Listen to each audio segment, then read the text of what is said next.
రైతుల భూమి సమస్యలు పరిష్కారం చేస్తున్నామన్నారు రెవెన్యూ శాఖ మంత్రి పొంగులేటి శ్రీనివాసరెడ్డి.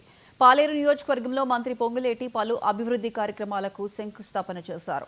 ఈ సందర్భంగా ఆయన మాట్లాడుతూ అర్హులైన ప్రతి ఒక్కరికి ఇందిరమ్మ ఇళ్లు ఇస్తామని స్పష్టం చేశారు.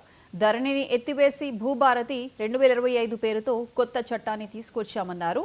మంచి చేస్తున్న ప్రతి కార్యక్రమానికి వెనుక ఉంది ప్రజలేనని, రాబోయే రోజుల్లో ఏ ఎన్నికలు వచ్చినా ప్రజల దీవెనలు ఉండాలని కోరారు. బోడుతండా నుండి సుప్లేడు మేడతపల్లి ఆర్ఎండ్పి రోడ్డు వరకు 3,15,00,000. సుప్లేడు రహదారి నుండి జెడ్పీ రోడ్డు లక్ష్మీదేవిపల్లి తండా వరకు 51 లక్ష.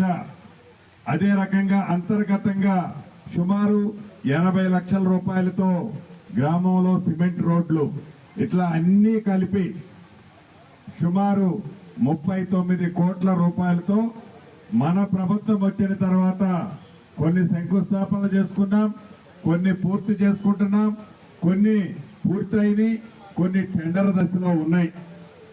అంటే ఇన్ని అభివృద్ధి కార్యక్రమాలు చేస్తున్నామంటే దానికి కారకులు నేను కాదు, మీరు, మీ కష్టం, మీరు ఆనాడు పడ్డ కష్ట ఫలితమే ఈనాడు ఆ ఫలితానికి సంబంధించిన పండ్లు మనందరం తింటున్నాం.